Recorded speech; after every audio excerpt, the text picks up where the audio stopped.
নমস্কার বন্ধুরা, কেমন আছেন সবাই? আশা করি সবাই ভালো আছেন। আমার একটা নতুন ভিডিওয় সবাইকে স্বাগতম। বেরিয়ে পড়লাম এক্সপোতে যাওয়ার উদ্দেশ্যে। তারপর এটা হচ্ছে এক্সিবিশন হল এক্সপো। তারপর সবাই মিলে আমরা পৌঁছে গেলাম।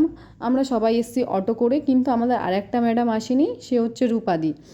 কারণ তার জন্য দাঁড়িয়ে থাকতে হবে, তা কী করা যাবে, একটু ফটো একটু ভিডিও করে নিলাম দাঁড়িয়ে দাঁড়িয়ে সবাই। তা গরমও হচ্ছিল বহুত, ভিতরে কখন ঢুকবো, কিন্তু তার তো আসার নাম নেই। তারপর ফাইনালি চলে এলো।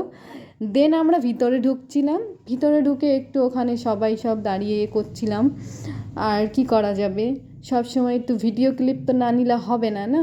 ওই জন্যে তারপরে আমরা দাঁড়িয়ে থাকার পরে আমাদের পাশ দিয়ে পরশুরাম স্যার যাচ্ছিল, তারপর তার একটু ভিডিও নিয়ে নিলাম।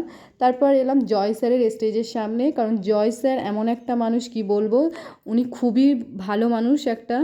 ওনার মেকআপও খুব সুন্দর লাগে। তারপর আমি জানি না, কিন্তু তারপর এগুলো হচ্ছে আরও অন্যান্য মেকআপ আর্টিস্টরা সাজিয়েছে। একটা মেকআপ আর্টিস্ট চাইলে কত কিছু না করতে পারে, কারণ মেকআপ আর্টিস্টদের যা দেখলেই বোঝা যায় এগুলো এত সুন্দর হয়েছে, এত সুন্দর কি বলবো। তারপরে অন্য আবার স্টেজে চলে গেলাম, মিষ্টিদি এসছে সেখানে মডেল হিসাবে। তারপরে মিষ্টিদির একটু ওখানে গিয়ে মেকআপ দেখছিলাম, কারণ এখানে এত স্টেজ এক্সপোর ভিতরে, তা কী বলবো, সবার স্টেজে তো যাওয়া সম্ভব হয় না, যখন যতটুকু পারি ততটুকুই যাই। তারপর 3:30 বেজে গিয়েছে, তারপর তো এদের তো খাওয়া দাওয়ার নাম নেই। আমরা সবাই গিয়ে বিরিয়ানিটা নিয়ে আসলাম। নিয়ে আসার পরে এই গিলি এটা তার মানে আমি বাবা বুঝি না। তারপর করার পরে ফাইনালি আমি বলি, ভাই আমারে খেতে দে আগে, আমার বহুত জোরে খিদে পেয়েছে, তোরা এরকম করিস না।